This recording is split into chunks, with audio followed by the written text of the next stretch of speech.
Pod Projeto, a história e as histórias da Projeto pelo Quase Sem Pauta. Olá, olá, muito bom dia, boa tarde, boa noite, sejam todos muito bem-vindos ao Pod Projeto, podcast da Escola Projeto, com curadoria do Quase Sem Pauta. O Quase Sem Pauta é um podcast de duas grandes amigas jornalistas que, durante a pandemia, resolveram transformar em podcast o que mais gostam de fazer, que é conversar e conhecer pessoas. Tudo bem, Porto? Tudo bem, Lúcia Matos. É isso aí, né? A gente criou o Quase Sem Pauta durante a pandemia e ficou feliz de saber que o Quase Sem Pauta tá andando por aí, tá chamando a atenção de umas empresas bacanas, de uns lugares legais, entre eles a Escola Projeto, que nos chamou para trazer para a escola, né, para a comunidade escolar que é ligada ao projeto, o Pod Projeto. A nossa proposta agora que é conversar sobre educação, conhecer quem faz e o que faz a Escola Projeto. Uma escola que nasceu no final do ano de 1988, quando a Beth e a Neca, irmãs, sócias e professoras, entraram no imóvel na rua Paulino Teixeira, aqui em Porto Alegre, transformaram de uma casa residencial em uma escola. Logo em seguida tiveram uma outra sede e hoje tiveram outra mudança, né, Matos? Hoje, 35 anos depois, a Projeto ocupa uma bela sede, um belo espaço, que a gente foi lá conhecer, né, Porto, na Avenida Ipiranga, 585, no bairro Menino Deus, e atende crianças de educação infantil de 1 a 5 anos até o ensino fundamental de 1ª a 5ª série. A Projeto é uma escola que virou sinônimo de qualidade, virou modelo em Porto Alegre. Muito bacana, né? É difícil a gente não conhecer alguém que não tenha tido um filho, um primo, um amigo, um filho de alguém, um sobrinho que tenha passado pelo projeto. Esse é mais um dos motivos que faz com que a gente se orgulhe muito dessa parceria que nasceu entre a Escola Projeto e o Quase Sem Pauta. Até o final do ano, a Matos e eu, Porto, a gente vai conversar com as educadoras, as professoras, os professores, coordenadores, mães, pais, parceiros, todo mundo que está envolvido nesse dia a dia da escola, né? E conhecer um pouquinho melhor as ações que fazem da Projeto uma escola assim tão especial. Então, fiquem ligados que a cada 15 dias, sempre às terças-feiras, teremos um episódio novo no canal do YouTube da Escola Projeto. A gente aproveita já para convidar todo mundo a se inscrever no canal da Projeto, ativar o sininho, ativar as notificações para não perder nada, que tá cada episódio mais bacana que o outro.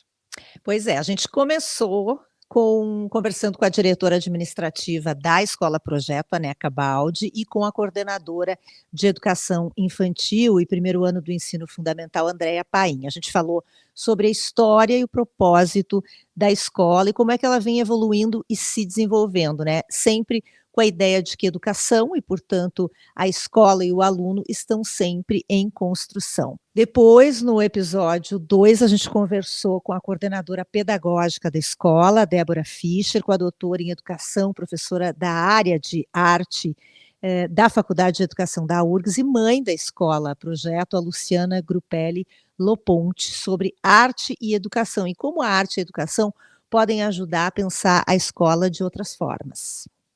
Uma das coisas bacanas também que a gente está percebendo nessa série que a gente está fazendo para o projeto, né, Matos, é como a gente está aprendendo coisas diferentes, né, e como a educação e como as escolas mudaram lá desde os tempos idos que nós frequentamos os bancos escolares, hein? Já se vai tempo. E hoje eu acho que a gente vai aprender bastante, hein? Com certeza, porque hoje, no terceiro episódio do Pod Projeto, vamos falar sobre anticapacitismo, um tema que a gente não pode jamais deixar de abordar. Em uma sociedade que ainda tem muito a avançar em termos de acolhimento a todas as diferenças e sobre as ações que permitam acesso a todas e todos, não somente no ambiente escolar e as atividades que nele acontecem, mas a vida de uma maneira em geral, né? Por uma escola anticapacitista e que acolhe as diferenças. Esse é o tema de hoje do Pod Projeto. E para falar sobre isso, recebemos duas convidadas que estão chegando aqui conosco. Primeiro, a Fernanda Lantz, pedagoga especial, psicopedagoga e arte-terapeuta. A Fernanda, nos últimos anos, atuou como pedagoga na AACD e professora em Escola Municipal de Educação Especial. Atualmente, a Fernanda trabalha no atendimento educacional especializado da Escola Projeto. É mediadora de leitura para crianças no projeto Mala Monstro e realiza trabalho para editoras e projetos culturais. Como se fosse pouco, a Fernanda também é mãe de 2 crianças, o Bernardo, que tem 11 anos, e o Vicente, de 8. Bem-vinda, Fernanda. Tudo bem, Fernanda? Tudo Bem-vinda. bem, obrigada pelo convite. Obrigada. Junto com a Fernanda, quem vai conversar conosco hoje é a Lisane da Silva Beló. A Lisane é servidora pública no Tribunal Regional do Trabalho e tem seu maior trabalho diário, na verdade, também ser mãe, né, Lisane? Mãe do Felipe, de 7 anos, e da Helena, de 4 anos, ambos alunos do projeto. Isso, oi pessoal, obrigada pelo convite, por estar aqui hoje conversando com vocês. Meninas, bem-vindas, obrigada pela confiança. Vou começar perguntando para vocês por que vocês acham que foram escolhidas para falar nessa temporada de estreia do Pod Projeto e nesse episódio especificamente. Vamos começar pela Fernanda. Tá bem. Então, eu sou educadora especial da Projeto, né, desde 2018. A Projeto já nasceu lá, 35 anos atrás, como uma escola inclusiva. Então, sempre, essa questão da inclusão sempre permeou a caminhada, toda a caminhada da Projeto, né?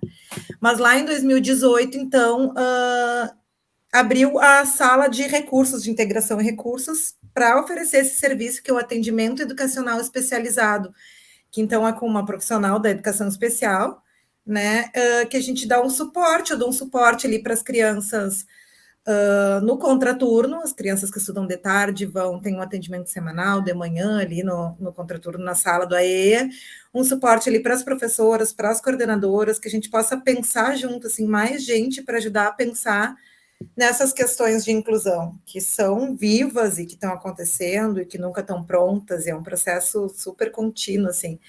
Então, eu acho que eu fui chamada porque eu estou pensando essa questão do anticapacitismo, da inclusão ali no dia a dia, ali desde 2018, acompanhando essas crianças, assim, vendo crescer. Às vezes a gente vê essas crianças saindo lá no 5º ano, já com tantas conquistas, assim, com uma vivência tão importante, né?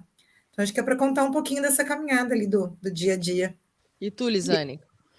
Bom, eu sou mãe, então, de 2, o Felipe, que é uma criança típica, né, digamos, sem nenhuma deficiência, e a Helena, que tem a trissomia do 21, que é mais conhecida, a síndrome de Down. Então, eu tenho essa experiência, né, com a minha filha que tem deficiência dentro da escola. Aliás, eu tenho uma experiência com ambos, né, eu digo que os 2 lá dentro da escola estão convivendo e tendo experiências e se desenvolvendo como sujeito, né, cada um com seus desafios, né, com as suas experiências, e imagino que por isso, então, estou aqui hoje, a partir da Helena, a gente mergulhou nesse mundo da diversidade, né, e esse tema do anticapacitismo é algo que permeia a nossa vida no dia a dia, então estamos aí. Fernanda, vamos começar definindo para quem está nos ouvindo o que é uma escola anticapacitista, qual é a importância disso ser tratado em sala de aula com todos, alunos, equipe, educadores, enfim, com a comunidade escolar mesmo. Assim, eu acho que primeiro a gente tem que situar um pouco o que é o anticapacitismo, né? Porque é uma palavra que é muito nova e muito recente. É muito recente essa circulação, assim, nas conversas, as pessoas ouvirem falar. Eu digo assim, eu fiz a minha formação em educação especial, eu concluí em 2004, e essa palavra não foi citada, assim, a gente não estudou essa perspectiva de maneira nenhuma, assim, o modelo da deficiência que a gente estudava era um modelo médico, né, onde a deficiência estava no indivíduo. E assim, quando a gente vai falar do capacitismo e do anticapacitismo, a gente muda o modelo da deficiência. E a gente vê a deficiência como dentro do modelo social, que a deficiência não está na pessoa que tem uma deficiência física, sensorial, enfim, está na sociedade que não consegue atender às necessidades de inclusão, de deslocamento, enfim, todas, né, possíveis assim para essa pessoa. Então, eu acho que é muito recente. A questão da inclusão é recente e do anticapacitismo é mais recente ainda. Então, a gente está numa caminhada para uma escola anticapacitista, porque eu digo que é uma coisa muito estrutural, assim, todos nós somos capacitistas, né? Por mais que a gente repense, estude, se confronte com situações, no dia a dia, volta e meia, a gente se pega tendo uma atitude capacitista, um pensamento capacitista. Então, assim, eu acho que pensar em inclusão a partir disso primeiro nos desestabiliza, nos incomoda, nos coloca sempre em questão, assim, como uma caminhada mesmo. E isso dá para dizer, então, que isso está em todos os aspectos, inclusive nos aspectos estruturais, físicos, arquitetônicos e também nos de capacitação das pessoas para lidar com isso? É super amplo isso, né? É muito amplo. É desde a ergonomia do ambiente, né? Sim, ele é estrutural e sistêmico, então ele acontece não só na área da educação, como na área da saúde, da moda, enfim, é algo sistêmico na nossa sociedade, né? E que é esse olhar para uma pessoa com deficiência através da sua deficiência, né?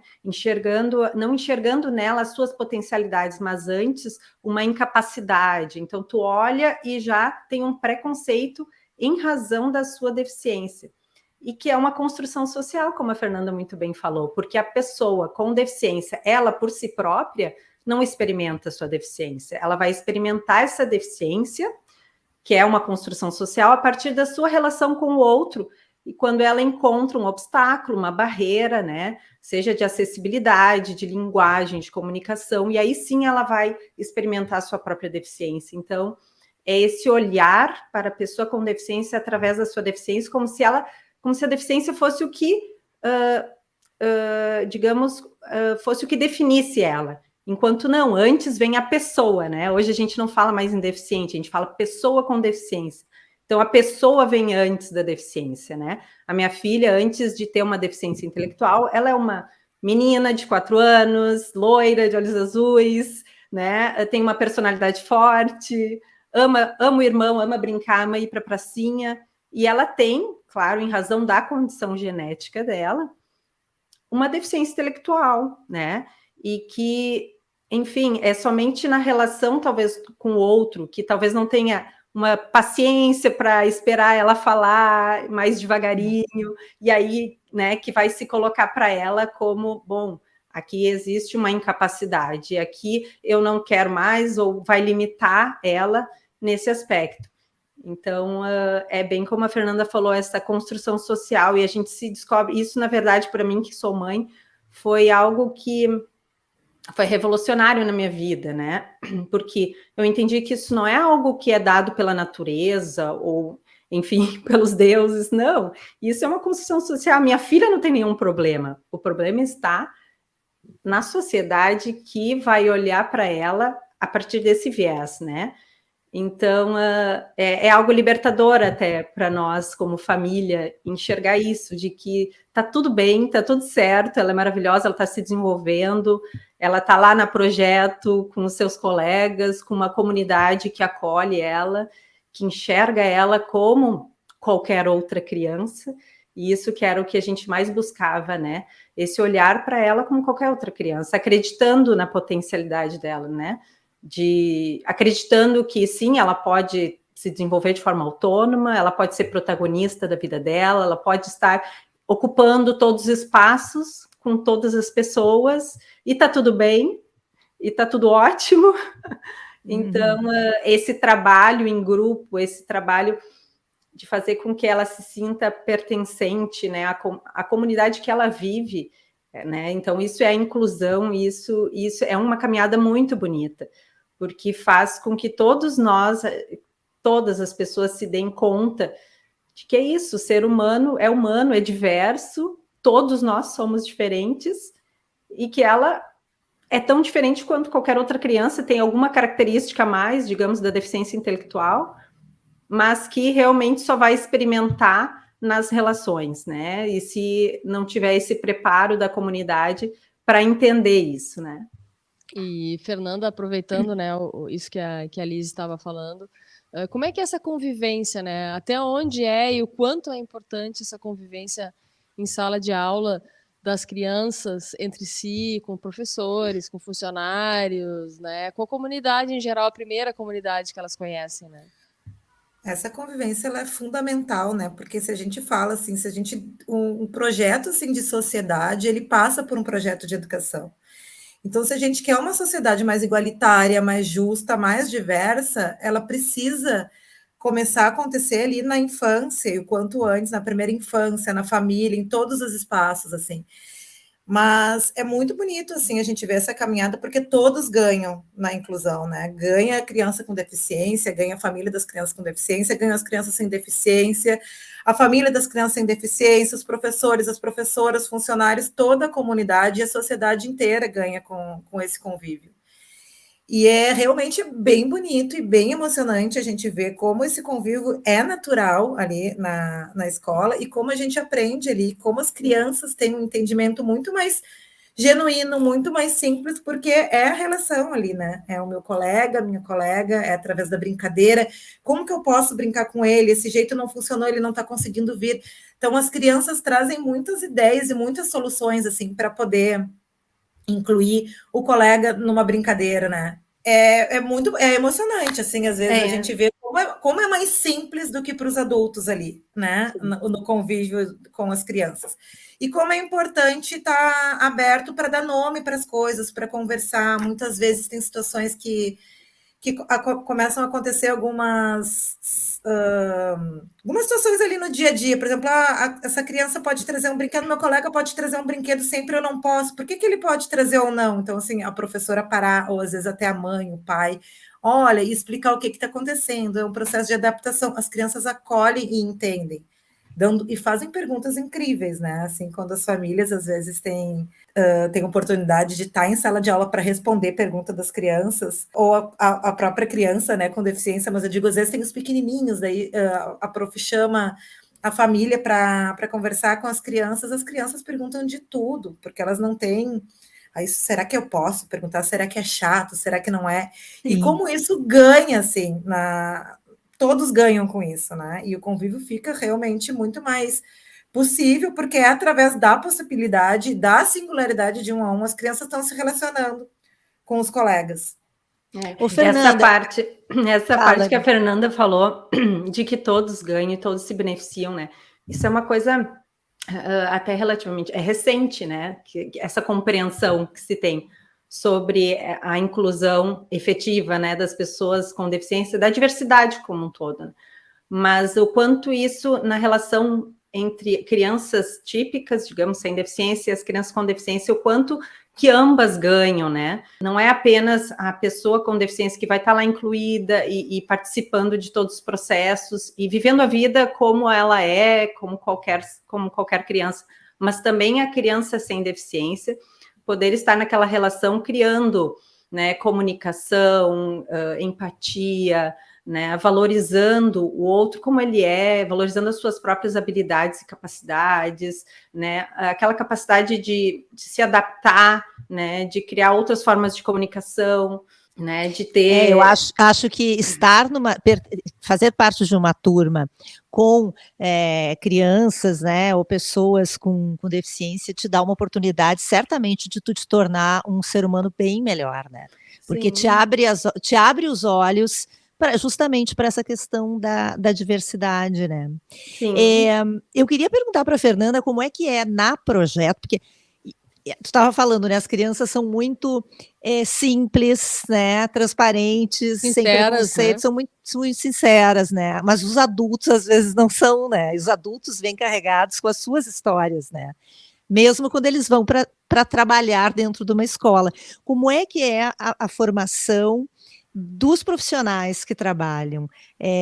Essa formação, tu ajuda nessa formação, nessa interação desses profissionais? Que tipo de preparo as pessoas têm para acolher essas famílias e essas crianças? Eu acho que os profissionais da educação em geral deveriam todos, né? Mas assim eu digo, os profissionais ali da Projeto são pessoas que se formaram, se prepararam para trabalhar com pessoas, né? Então, assim, já tem as pessoas, 15% da população mundial tem alguma deficiência. Então, assim, as pessoas têm deficiência, as pessoas têm questões, as pessoas são, né, super complexas e cada uma com a sua subjetividade. Então, assim, já parte desse pressuposto. Claro que dentro da inclusão a gente tem muitos desafios e muitas questões ali no processo de educação, né, e de convivência, às vezes não só das crianças com deficiência, mas com todas as crianças, né, e muitos desafios. Então, assim, a gente tem conversas, tem reuniões de formação, tem uma troca muito próxima, assim, com a coordenação no planejamento. Então, assim, vai se avaliando o que funcionou, o que não funcionou, como a gente pode pensar. Tem um trabalho também junto comigo, a gente tem feito, assim, desde o ano passado, essa discussão do capacitismo mesmo, da gente poder discutir, trazer esse assunto mesmo para a roda, porque eu acho que é um assunto que precisa estar circulando não só nas escolas, mas ali no almoço de domingo das famílias, na mesa de bar com os amigos, né? Mas na escola mesmo, a gente tem se debruçado, assim, de ler textos e conversar a partir dessas escritas. Uma coisa que faz muita diferença, que muda o olhar dos profissionais e de todas as pessoas, é começar a seguir nas redes sociais, por exemplo, perfis de pessoas com deficiência, né? Então, isso ampliou muito, muito o meu olhar. Eu indico perfis, assim, para as colegas ali, volta e meia, porque tem muita gente bacana com deficiência fazendo um trabalho de militância e de educação mesmo sobre essas questões. Então, tem uma menina mesmo que a gente segue, tem conversado sobre ela, que ela é formada em pedagogia, uma menina autista, que tem uma comunicação pela fala muito, muito pequena, ela tem dificuldade mesmo em se comunicar pela fala, então ela usa aplicativos que falam por ela, mas ela escreve lindamente, ela se formou em pedagogia. Como é que é o nome dela, Fernanda? Carol Souza. Depois a gente pode deixar, eu posso deixar uns perfis, se vocês tiverem interesse, assim, para deixar para o pessoal seguir, que é muito bacana, né? E ela se comunica ali, então, com essa comunicação ela foi possível a gente ter acesso a toda a produção de conhecimento, de pensamento dela, e muito por esse viés, assim, do anticapacitismo a partir de uma comunicação alternativa, que ela tem um aplicativo ali que ela escreve e o aplicativo fala por ela, né? Então, a gente está sempre descobrindo e discutindo essas questões e trazendo situações práticas e repensando o capacitismo nosso do dia a dia, que às vezes está em expressões que a gente está acostumado a usar, né? Sei lá, deu uma de João sem braço, esse tipo de coisa. O que está por trás disso? Por que não é bobagem, que não é pouca coisa? E são muitas, a gente se pega no dia a dia, assim, escorregando várias vezes. Muitas vezes a gente nem se dá conta do que a gente está dizendo. Muitas vezes. Então, trazer essa discussão tem sido super importante, assim, para toda a equipe, porque a gente se repensa enquanto pessoa para se colocar como profissional também, né? Porque as coisas não são separadas, né? Uhum. Então, tem esse trabalho pertinho, assim, que a gente tem feito, assim, cada vez mais, e as pessoas buscando também leituras e no seu dia a dia pensar essas questões. Lise, como é que é a volta para casa, né? Os teus filhos, né? Que são parecidos e diferentes nas suas semelhanças e diferenças, né? E aprendem na mesma escola, talvez de formas diferentes. Como é que é a volta daquilo que eles aprendem em sala de aula e trazem para casa junto com vocês, com a família? Na verdade, Felipe e Helena, eles são irmãos que brincam muito, que se relacionam muito, até estão numa fase meio gato e rato, assim, eles se amam e às vezes se odeiam, mas estão sempre juntos, sempre buscando um ao outro, né? É como se complementassem, né? E até mesmo na escola, às vezes eles fazem o pátio juntos, e aí eles andam de balanço juntos, e a Helena sempre me traz, né? Hoje eu fiz o pátio junto com o Mano, a gente andou de balanço. Então, é isso, eles estão numa educação infantil, né? E o ensino fundamental, eles estão muito nessa construção das relações, né? Nessa construção deles como sujeitos, né? De interagindo com seus colegas, né? Sabendo até onde podem ir, né? Sabendo respeitar a vez do outro. Então, é nessa construção, assim, como sujeitos, né? Sujeitos com autonomia para circular na escola, isso eu acho o máximo na escola. Tu vai lá e tu vê os alunos circulando, né? Tu vê, a minha filha vai no banheiro e só precisa da ajuda da prof para o número 2, como qualquer outro coleguinha. Sim. O Felipe também, eles transitam pela escola, eles têm essa autonomia, né? E a escola estimula muito isso, né? O protagonismo e a autonomia. E é isso, eu vejo até, a minha experiência está sendo muito positiva, né? Eu vejo a Helena motivada, o Felipe motivados para irem à escola. Então, o Felipe, eu vejo ele também desafiado, né? A professora, ela tem dentro da sala de aula vários temas, por exemplo, vários níveis de temas para contemplar todos, porque uns estão um pouco mais avançados numa matéria, outros menos, e então ambos muito motivados para estarem na escola. E isso para mim é um alento, né? Eu deixo eles lá feliz de saber que eles estão num ambiente que acolhe, que cuida, que, né, do sujeito, na sua singularidade, também sabe respeitar isso.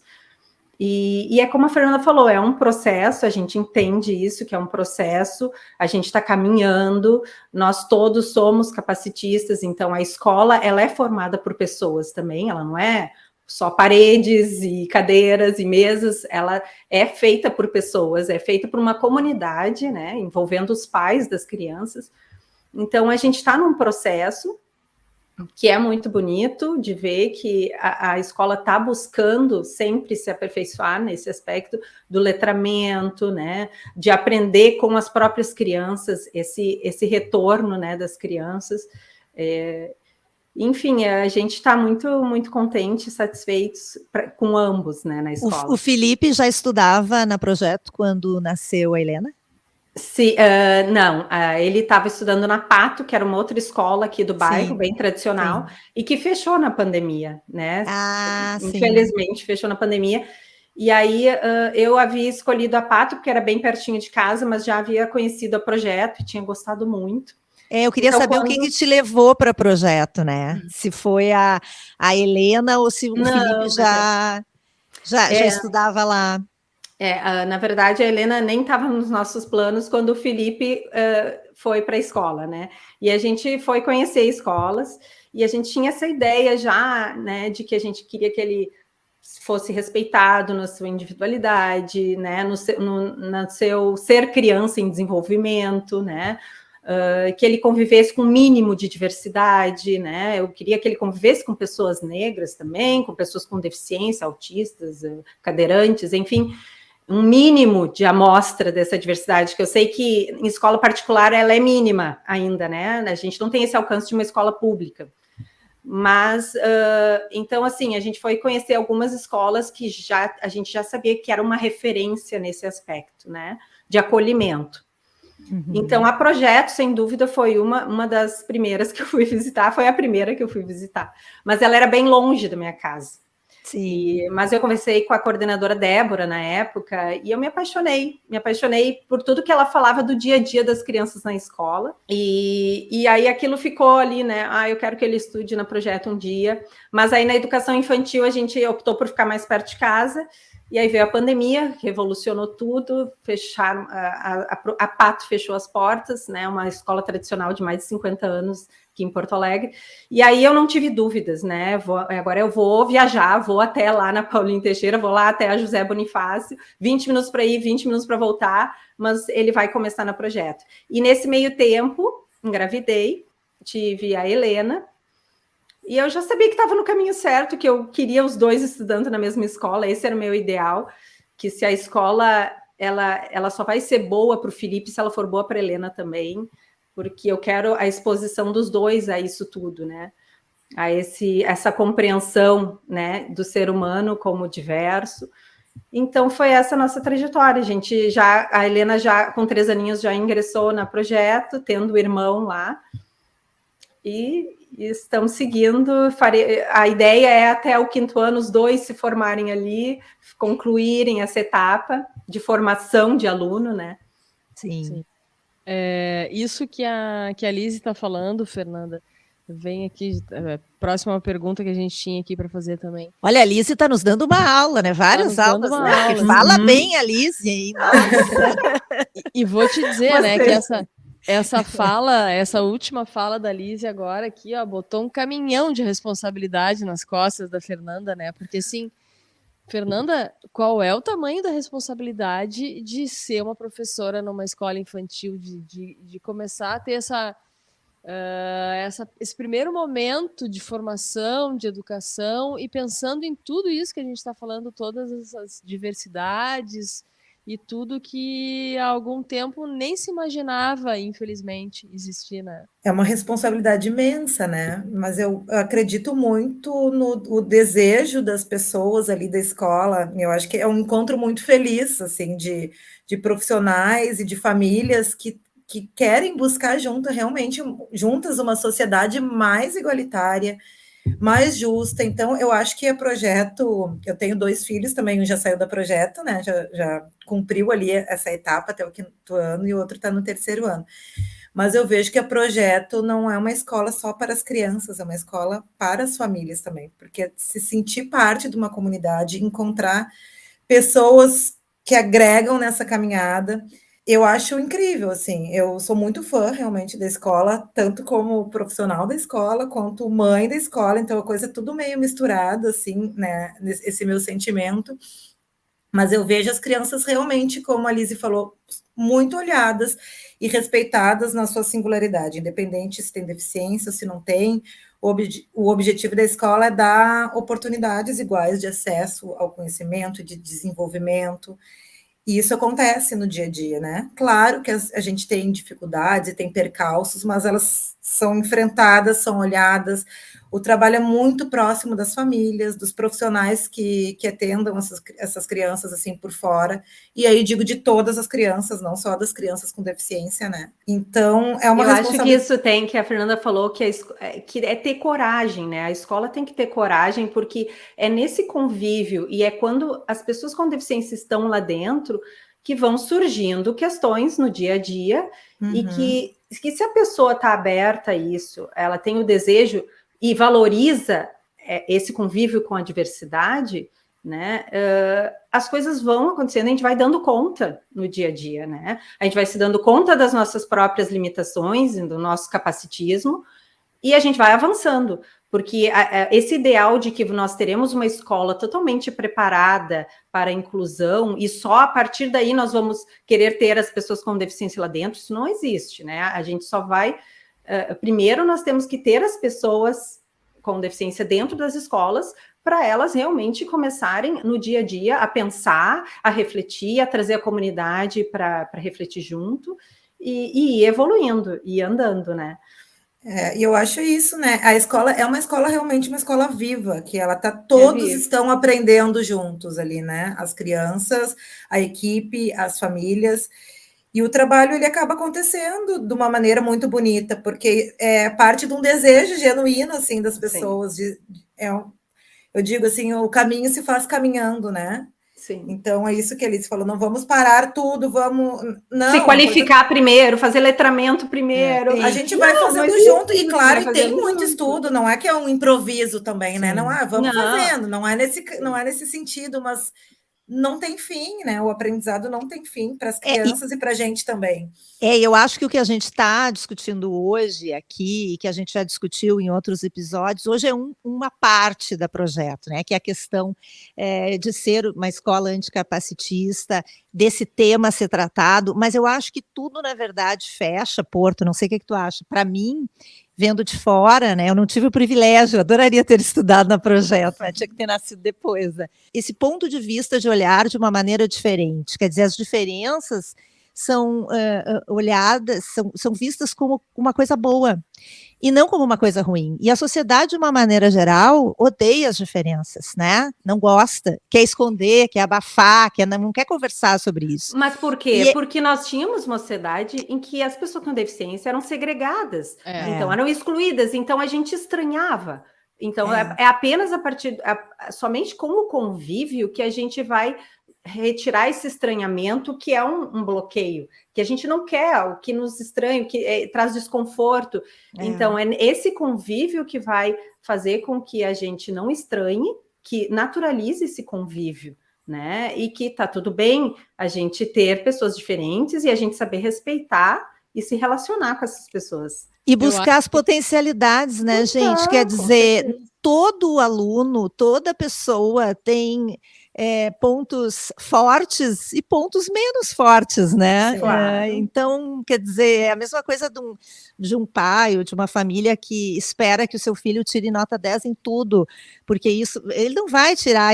Todo indivíduo tem as suas peculiaridades, né? As coisas que ele tem mais potencial e menos potencial, né? E as pessoas, elas têm que ser desafiadas, né, claro, a superar as áreas que têm menos habilidade, que têm alguma dificuldade, mas elas precisam ser incentivadas a aprimorar o que elas já têm de bom, né? Então, tem até uma conversa, a criança tem dificuldade em matemática e é super boa em português, e aí o que as famílias fazem? Vão lá e colocam numa aula de matemática, e o português ele fica esquecido. Podia virar um escritor, uma jornalista, uma pessoa que desenvolvesse, não, então essa área que ela vai bem não fica tão desenvolvida, porque a gente vai focar na dificuldade. Claro que é importante, né? Superar os obstáculos e avançar e aprimorar os conhecimentos em todas as áreas, mas tem que olhar para a potencialidade de cada um e estimular muito que a partir dessa potencialidade, a autoestima, tudo vem, inclusive ajudando a superar essas áreas que precisam de mais apoio, né? Mas vocês falaram, uma de vocês falou uma expressão que eu acho que resume um pouco também o todo, assim, né, desse olhar do projeto e tal, que foi coragem, né? Eu acho que essa coragem, que é uma coragem que vem de todos os lados, vem das gurias quando montaram uma escola pensando com esse olhar para as diferenças lá, 35 anos, que a gente já falou aqui, já repetiu mais de uma vez, era algo que não se falava há 35 anos, isso que a gente está falando aqui era um não assunto, né, há 35 anos, infelizmente, sim, né? E as gurias começaram a apostar nisso já de uma forma, e claro que com o passar do tempo isso foi mudando e foi ficando mais, de alguma forma, até no bom sentido, mais relevante, né, e mais próximo do nosso dia a dia. E eu acho que, ao mesmo tempo, também, essa coragem das famílias e dos pais que olham de outra maneira, porque teve também esse outro olhar em outro momento, né? Então, até, Liz, eu queria te pedir aqui também uma última reflexão, antes da gente encaminhar aqui para o encerramento, pensando nisso, né, nas mudanças também que eu imagino que tenham ocorrido na tua vida, na vida do teu marido, talvez, né, do teu filho também, quando vocês tiveram também essa mudança e tiveram que olhar de outra maneira aquilo que vocês vinham fazendo até então e encontrar um local para que a Helena se sentisse tão bem como tu nos diz que ela se sente hoje, né? Não, a Helena veio para nós, eu digo, para nós foi uma situação assim de receber o diagnóstico e pum! E agora? Né? O medo do desconhecido, porque eu não convivia com pessoas com deficiência, né? A minha escola era do lado da PAI, eu fui na PAI visitar com a escola 2 vezes, e eram pessoas que viviam segregadas e excluídas, e a gente não via no supermercado, a gente não via dentro das escolas, então para mim era um mundo à parte, completamente diferente. Então, quando veio o diagnóstico da Helena, foi um medo do desconhecido, será que vou dar conta? Mas aí veio aquele serzinho para nós, né, bebezinho, que mama, e dormia bem à noite, e tinha algumas questões de saúde associadas, mas que a gente foi tendo o apoio técnico e médico necessário, e as coisas foram indo, e ela foi se desenvolvendo, e nos mostrando no dia a dia que, bom, superando as nossas expectativas o tempo todo, né? Porque ela foi mostrando que ela conseguia atingir os marcos de desenvolvimento, e o gap não é nem tão grande assim em relação a uma pessoa típica, né? Então ela foi galgando e foi se desenvolvendo como uma criança que convive com outras crianças, que vai para a pracinha, que adora estar junto com o irmão. Então, assim, a gente vai aprendendo no dia a dia com ela, né? E a gente sempre nesse exercício de olhar para ela através das suas potencialidades, né? Daquilo que ela estava nos dando de retorno. E acreditando, porque ela, como qualquer outra pessoa, vai ter o seu espaço na sociedade, a gente está trabalhando para isso, a escola está trabalhando para isso, a comunidade está abrindo os olhos para isso, e isso nos tranquiliza, nos deixa, assim, esperançosos, né, de que ali à frente ela vai ter uma sociedade já um pouco mais acolhedora, né, já olhando para ela sem um estranhamento tão grande, porque ela e outras crianças com deficiência estão por aí circulando, estão nas escolas, né, não estão mais escondidas, né? Claro, falta muito de acessibilidade ainda, a gente tem, né, de desenho universal, de muitas coisas que a gente tem que conversar, de emprego apoiado, é muita coisa que está vindo junto com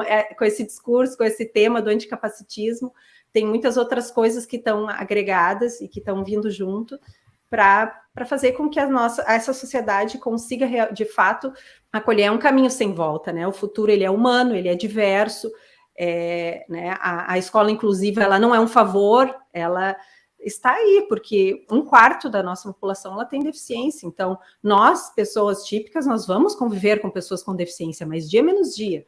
Então, é um caminho que é do humano, né? Então, é um caminho que é natural, que aconteça. Então, vamos remover obstáculos, limitações, pensar fora da caixinha, né? Não aquela coisa tão quadradinha, né? E outra coisa que eu pensei, assim, né? O fato da gente estar lá na escola trabalhando com arte, cultura, a gente estuda três, eu digo a gente, porque eu também, Sim, eu estuda também junto. estudo junto, conheço junto um escritor, um artista plástico, um músico, então a gente vive isso junto com a escola, a gente tem os sábados culturais, uma vez por mês, então a gente vive isso junto com os nossos filhos, a gente acaba conhecendo grandes nomes aí. Hoje, por exemplo, tem a Feira do Livro lá, a Suzana Ventura veio lá de São Paulo, para estar junto ali na escola, ela visitou as turminhas, a Helena teve a oportunidade de estar com ela, de viver tudo isso junto, então é muito bonito, né, o trabalho, de arejar, de abrir para a arte, para a cultura, para a diversidade. E a arte possibilita, né, Liz, assim, vai dando essas diferentes linguagens, essa possibilidade enorme de se expressar de maneiras diversas, eu acho que só complementa, assim. Sim, não existe um jeito único de ser no mundo, né, então a gente descobre que existem muitas possibilidades de tu ser no mundo, de tu viver, do modo como tu vive, né? E tu te relaciona, e tu te comunica, né? Essa questão da adaptabilidade, é muita coisa que vem junto, e a gente se descobre, a gente vai evoluindo, e a gente pensa, nossa, como eu era quadradinha, como eu era, sabe, limitada, né? E aí a gente começa a pensar isso, e realmente evoluir, é uma caminhada, né? E é uma caminhada muito bonita. Fernanda, é bonito ver esse resultado, né? De certa maneira, é um resultado da família, é resultado também do que acontece na escola, né? É bonito, é muito bonito. Eu digo que na escola eu vejo pessoas apaixonadas pela vida, apaixonadas pelas pessoas que idealizam muito um mundo melhor. E apesar dos muitos desafios que aparecem no caminho, todas estão assim tentando aprender, aprimorar e aproveitar esse caminho, né? Não assim pensando num fim, mas curtir esse dia a dia da escola, esse chão da escola é tão bonito, tanta coisa linda acontece ali dentro daquela escola. São tantos momentos de encantamento mesmo. Eu acho uma super oportunidade estar ali no dia a dia da projeto e poder conviver com as crianças, observar as crianças convivendo uns com os outros, com a arte. Realmente é uma escola muito viva. A vida pulsa ali, né? E isso se traduz assim num amor muito grande das pessoas que estão no projeto, que passam pelo projeto. Eu fico até emocionada assim com o trabalho que acontece lá dentro, assim, é muito bacana de poder presenciar isso. E eu vi a Lise super tá dando uma aula mesmo, né? Eu fico olhando, olha só que coisa linda. Ouvir isso, assim, né? De uma mãe, assim, dessa caminhada de vocês. É muito legal quando tem essa parceria com as famílias, né? O trabalho acontece de uma outra maneira. E muito bacana a gente poder testemunhar isso assim na prática, né, Matos? Né? A gente escutando aqui a mãe que está com 2 filhos na escola e a professora, enfim, a pessoa responsável também por acolher, por receber eles lá, vendo na prática, né, assim, literalmente, sem censura, sem cortes, como isso efetivamente acontece lá, né? Também é o resultado de um trabalho que vocês fazem já há tanto tempo, que de uma certa forma está sendo coroado aqui por um depoimento direto, né? Então, puxa, gurias, a gente queria agradecer muito a presença de vocês aqui, foi realmente uma aula aí para nós, a cada episódio está sendo uma aula diferente, então a gente queria agradecer esses momentos que vocês nos proporcionaram, né, e convidar todo mundo que está nos assistindo aqui, daqui a 15 dias nos acompanhar em mais um bate-papo, no 4º episódio, que virá do Pod Projeto. No próximo episódio, a gente vai falar sobre o Grêmio Estudantil da escola na promoção das ações pelo planeta. A gente quer aproveitar também, né, antes de se despedir, de convidar todo mundo que está assistindo para se inscrever aqui no canal do YouTube da Projeto, ativar as notificações, ativar o sininho, seguir também o Instagram da Escola Projeto para ficar por dentro de tudo. E se curtiram as apresentadoras aqui também, por favor, @quase-sem-pauta. Nos vemos em breve. Muito obrigada, gurias, mais uma vez. Valeu, gurias. Obrigada. Obrigada. Obrigada, até a gurias. próxima. Até a próxima. Tchau, Até. tchau. Tchau, tchau. Você ouviu Pod Projeto. Realização Quase Sem Pauta.